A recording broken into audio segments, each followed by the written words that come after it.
what you think I believe now. It is the Shifter Podcast on YouTube with Ting Tactics to say. Ladies and gentlemen, welcome to the Shifter Podcast, where we interview all the speakers and everyone who's in with us for a happy shift. And this time we have a real modern world shaman, the host of the Dare to Dream podcast, and she will also be at Glastonbury at the Portal to Ascension conference with me, which I'm very excited about.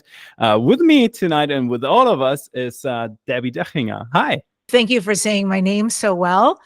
And T to the second degree. This is D to the second degree. It is a pleasure to be here with you. Well, yeah, it's a German name. So, I really have to say it like that. So you're going to be in Glastonbury with me too. What are you going to present in Glastonbury? I'm really curious.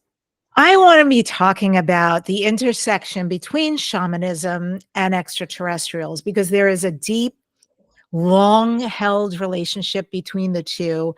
And there's a lot of magic there. And because the shamans have so much beautiful information, they've had it forever, they really hold secrets to hold and heal humanity right now in the earth, where it's such a crossroads. It's a fascinating time, but to follow their practices, there's just inherently a lot of secrets in there that would steer us in the right path. Also, as far as our relationship with the galactic community. So that's going to be what I'm doing. And I'm also going to be doing a shamanic healing. Well, people are going to ask that. What is the intersection between UFOs and shamanism? Because that doesn't sound like related in the first place, but what's your insights? Well, right now, I think we can agree that on this planet, there's this resurgence. There's this remembering of people, right? So many people are waking up, Tim, and they're saying, oh, I'm coming online. This is true. UFOs, extraterrestrials have always been around. I just wasn't aware. So more and more, it's edging toward the mainstream, which I love. However, the shamans, the indigenous people, this has been part of their culture since the beginning of time. They have always lived in this realm and in other realms. They are used to having visits from extraterrestrials. They have deep relationship with extraterrestrials. And the intersection is that this is their relationship with various different cultures, right, from different galaxies. They're used to having these conversations, being visited, being pulled to spacecraft and other realms, and also being tutored by these very advanced civilizations about some of the practices they bring to Earth. And as we know, a lot of our DNA lineage comes from different types of beings from different planets, and the same is true for shamans, without a doubt. So they definitely intersect, and it's beautiful. One of the things I'm actually doing on my podcast coming up, because I have to fill my curiosity always, Tim, is I'm going to have some wonderful shamans on that I look up to, some that I work with, because I want to go way deeper into the extraterrestrial idea to understand better what their relationships are, who they have conversations with, and what kind of things they learn from them since the beginning of time. Does shamanism have like a clear picture of what these UFOs are? Because we do know they know about these other worlds. There was clearly an understanding in these other traditions that there are indeed other worlds and that they are connected to us. But today we have like this pop cultural image of how ETs have to be, and they have this very small niche of where they actually, are ETs, and otherworldly beings are not, counted into that world. How does shamanism see that? They're used to many different beings. I mean, they're used to light beings. They're used to, because there are so many advanced civilizations where you can't actually see the person, their vibration. I call it a person for want of a better word, but you can't see this alien, also not a great word, but different than us because they vibrate at such a huge level, or they visit in dreams. That's very typical. And I've certainly had that happen. And, they're not shocked by an appearance. They understand if it were to be a fish being, a dog being, an octopus being, insectoid, that they're there to teach them healing. They're there to give them advanced knowledge and practices of things to do. So their interactions are a lot less than most people would be. And they also don't subscribe to like mainstream media, TV, films that portray the extraterrestrials as terrifying. That the extraterrestrials would do to us what we would do to them, which is murder them, try to extinct them, cook them and eat them. The extraterrestrials are so advanced, they could have done anything to us a long time ago, but they truly are benevolent. They really are here for us, waiting for us to join the galactic community. This is something the shamans, the indigenous, have always known, but they've had that galactic experience forever. In October 2024, we come together for the Big All Shift Happening Now conference. When you book a ticket for the All Shift Happening Now conference, you will be in one of the most magical and highly energetic areas, the German forest. This is the long forgotten land of the Shamanic tribes. For thousands of years, these trees were alive for them. Their connection to level 7 consciousness beings. You will be located directly on top of the most sacred Kraftort, a site directly connected to Stonehenge, which is 750 kilometers or 465 miles away. A place that the old civilizations dedicated towards the sun. Civilizations that only seemingly have vanished. Means just that. We have this idea of what ETs should look like and what they are, and that all comes from like the human cultural standpoint, and that seems to be very different with shamanism. Actually, Terence McKenna and many other great philosophers in the 1970s thought about shamanism as being, or the reintegration of shamanism as one of the healing factors of today's and modern world. Would you agree? I love that. I love that you said that. And I really think so. I feel like this has been a very repressed society and incredibly misunderstood, but they really have had a lot of answers. They're totally connected to the earth. They talk to everything. They understand this premise that many people are waking to. Oh, energy is everything. I am in everything. Everything is in me. There is no separation. We are one. Absolutely. The shamans will blow prayers into leaves, and they work the weather like magicians, and they talk to the apus, the sacred mountains and the rivers, and they have majesty, sovereignty over this, such a deep connection, as well as with other beings that they understand how to heal.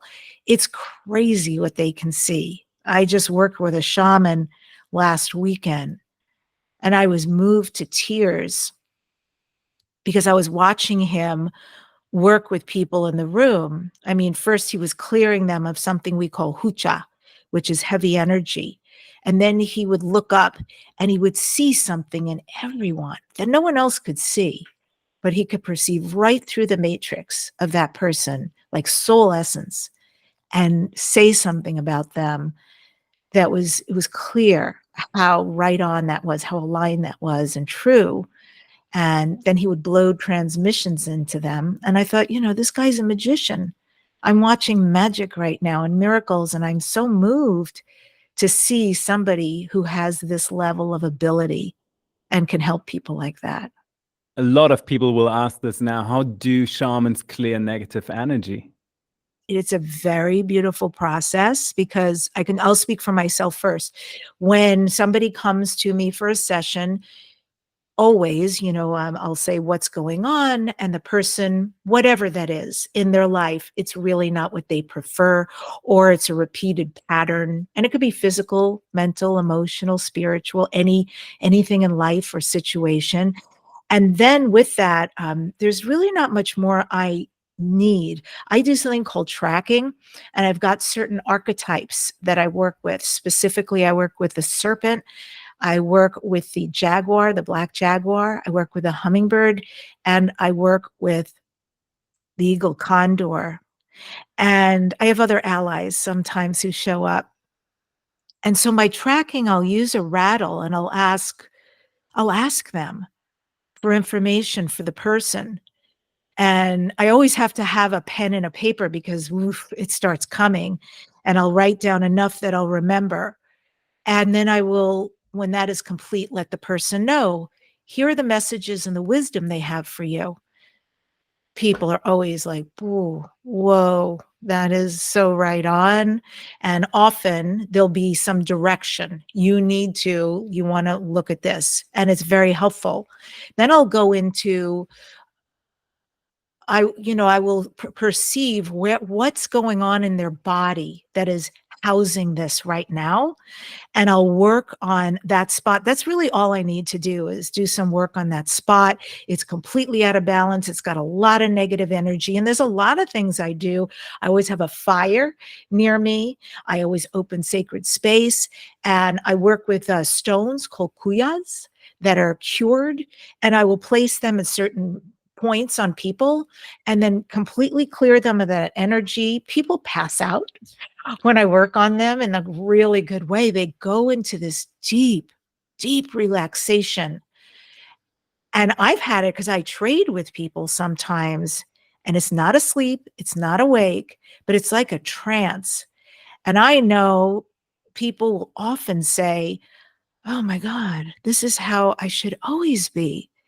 But I'm not. And I don't even realize I'm not this incredibly beautiful, open, meditative state because I'm so used to being something else all the time and holding on to all this.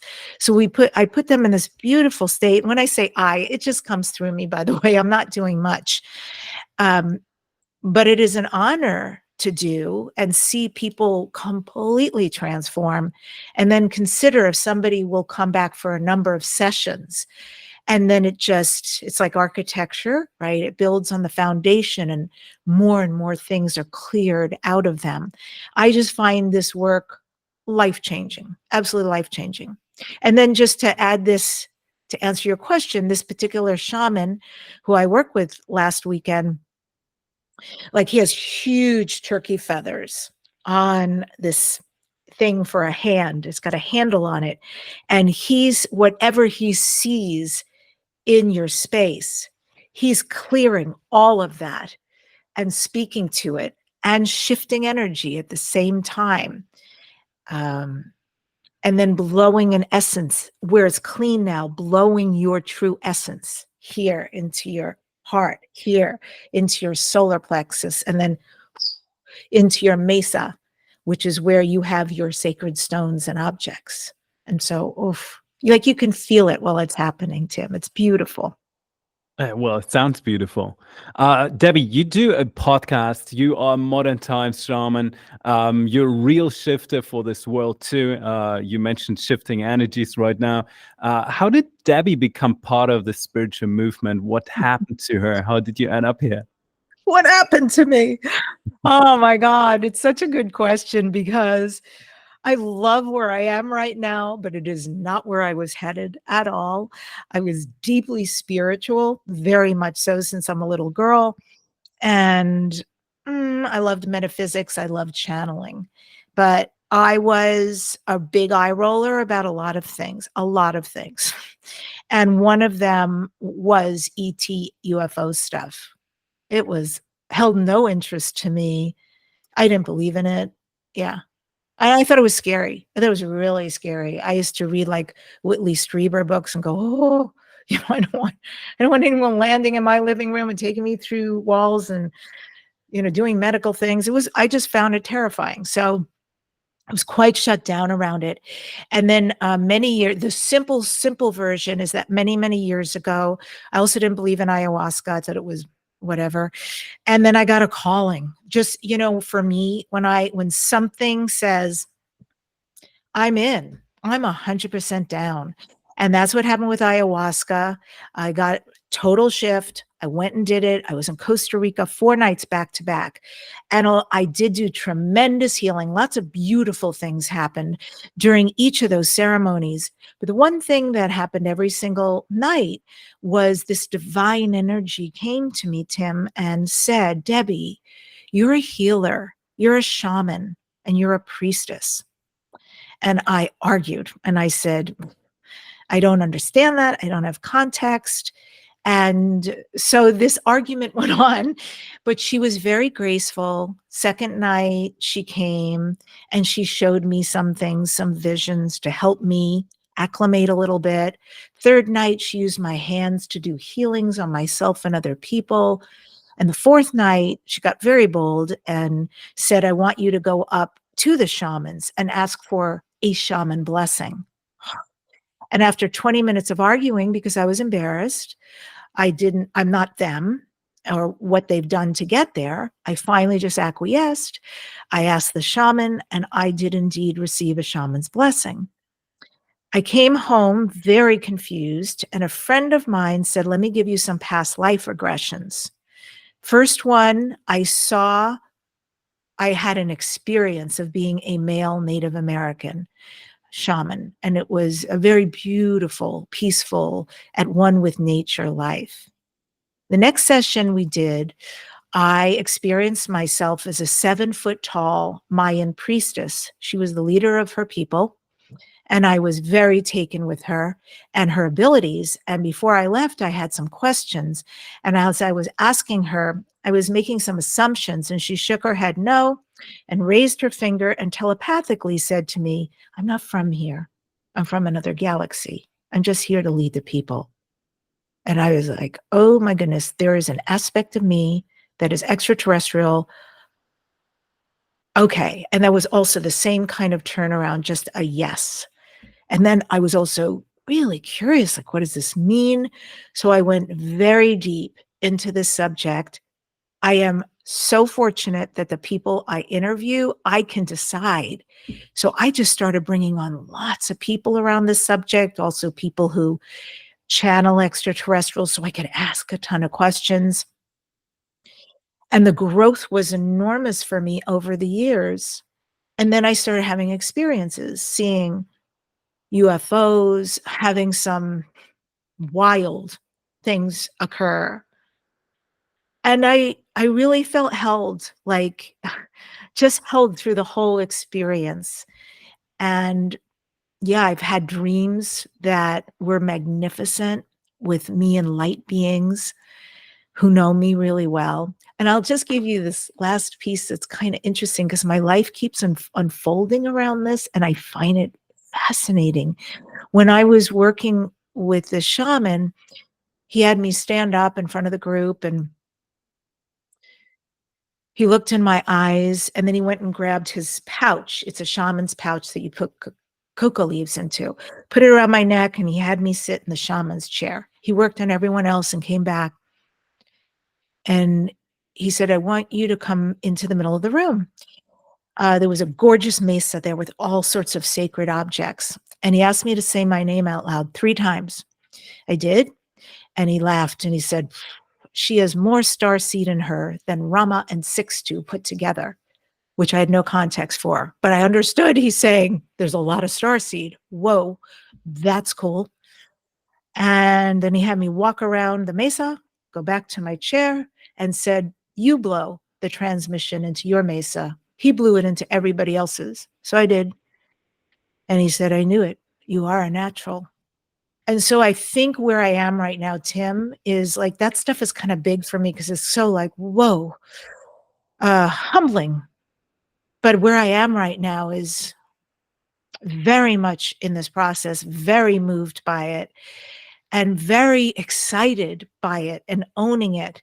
And I feel like whether it is my guides, whether it is the universe, or whether it is, and I strongly suspect it is the extraterrestrials I've come to know very well, that they are orchestrating massive changes in my life and opening up huge opportunities for me in a lot of realms. And I just keep stepping through the door and stepping through the door. And feeling great love for these benevolent beings guiding my path. Well, now you take every one of us with you stepping through these doors. So that's pretty a pretty good shifter attitude, actually. So we all love these, bits and pieces, because shamanism, that's such a large topic. So many different cultures, so many hundreds and hundreds, probably thousands of years involved of knowledge and wisdom.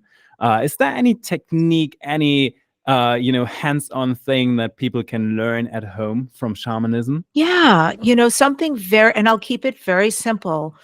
But, if they ever are interested, really interested, I'll be giving again another shaman class, a deep healing shaman class. But the most simple thing, Tim, go in your backyard. If you don't have a backyard, go to a park, find someplace you love with grass, because it's the quickest connection to Mother Earth. Take off your shoes so there's no barrier between Pachamama and you, and stand in the grass and close your eyes. See your roots go deep into the earth and breathe in and bring her in. And if you want to take it a step further, something I do is I also see the cosmos come through me, going into Mother Earth and back up again, and sharing both of those profound, beautiful energies. Sometimes I'll do that and I'll call in my star family, my star brothers and sisters. And without a doubt, I give a lot of reverence to Mother Earth. And if you want to go even a step further, with your feet in the grass, doing that breath work, you can then see your root chakra, which is basically down between your legs by your groin, and just see red light pouring out of you into the earth. So all your stress, all your worry, all your concerns, any kind of trauma will just be released into the earth, because she will transmute it into the light. And then, even if you do that 5 minutes a day, it's a very powerful practice. When you do these practices and actually release some of the trauma into Earth, do you think the Earth is like a natural cataclysmic system that just clears these energies? Or do you think Earth needs something from us in return, as a balance, energetical balance, or anything? It's a fair question, and I really believe it's both. I know for a fact that she would love our love, right? More than saving, the earth really needs loving. And I think she really appreciates our respect and anything beautiful we can give her. Without a doubt, I pay reverence to her also. Every full moon, every new moon, I have practices. And also, we have to remember she's an entity. Like, she is alive and she is so freaking powerful. She has overcome, since the beginning of time, everything that has been cataclysmic to mankind and womankind. She's still here, but we got wiped out time and time again, right? So she's not going anywhere. But it would be really nice if we made a choice not to pollute or to put toxic things into her. She is powerful, but it would be really nice if she didn't have to do all that work. And all that work anyway, talk about karma, comes back to us in the water we drink and the air we breathe. So we're not just really, as they say, killing the planet, we're killing ourselves and the very thing we live on that clothes and feeds us. So I think it's two ways. I definitely think she's got this, but I also think it is incumbent on us how we choose to treat her. And as we treat her, we treat ourselves. I believe so too. When we connect to in a loving way with the planet, that definitely, is a win-win-win situation for all of us. So, what do you think for modern people who have not yet, connected to the planet, not yet so much connected to nature and everything else? How much time do you think a regular person needs to spend with the earth in order to fall in love with Gaia and the planet Earth itself? God, as much as possible, right? I mean, if you like to hike, that is a beautiful way to spend time in nature. If you love to go to the ocean, do that. Do what feels right to you. I'm big on that all the time. I take walks every day, but that's because I have dogs, so I get to go out in nature. But I love nature. I love camping. I love camping. That is so beautiful and so removed from everything else. I go to campsites and mountains where you can't get cell reception. So it seems crazy these days. Like, oh, what do you do without a phone? Same thing people did, I don't know, 20, 30 years ago. It is really a great practice to be totally disconnected. So that's me. I would say whatever floats your boat, do it. Or if gardening is your thing, but yeah, put your hands in the soil, put your, hands in the dirt, connect, or go to the mountains, go to the ocean and find where it sings to your soul. You mentioned smartphones. I've always wondered that people do not dream of smartphones at all. If we spent like some time, doing a surf camp or anything, it's almost guaranteed that when we go to bed and sleep, that we have a dream about surfing, 100%. But from all that usage of like you being on the phone, smartphones, computers, no one I've ever talked to had a dream where they were, using a smartphone in their dream. Do you believe the AI life form does not connect to the dream world, does not exist yet in the dream world? Might that be the reason? Whoa, what a profound question. That's very thought-provoking. I can only give you my take on that. And I have to say, I don't think it has. I think it's still pretty benign right now. Although always, and you'll resonate, but I always wonder, well, what's the government really doing around this stuff? Because there's so much they don't tell us.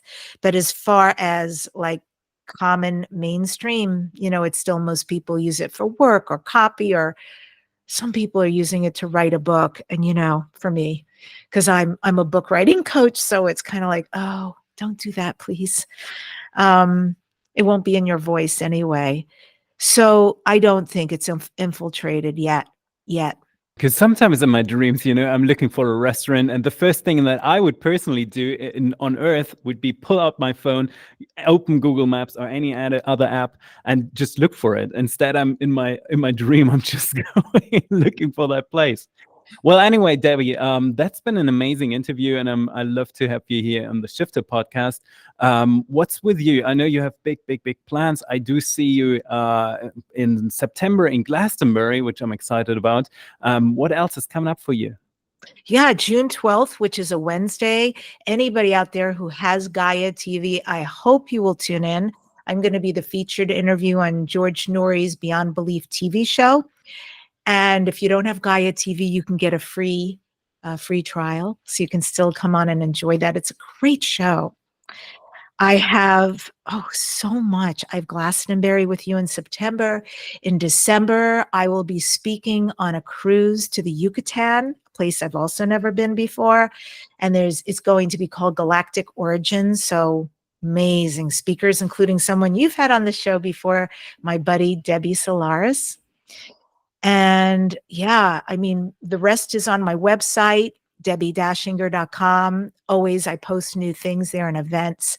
And my show, Dare to Dream with Debbi Dachinger, you can find on every major podcast site, as well as on youtube.com/Debbi Dachinger. I had the pleasure to be there too, and so many other guests too. I know Bashar was there too, and many others too. Thank you so much for tuning in. If you're interested in being at the Glastonbury meeting, find this information on AscensionGlastonbury.com. And when you like to join the All Shift Happily Now conference in October, you find all the information on www.allshifthappily.now.com. Bye.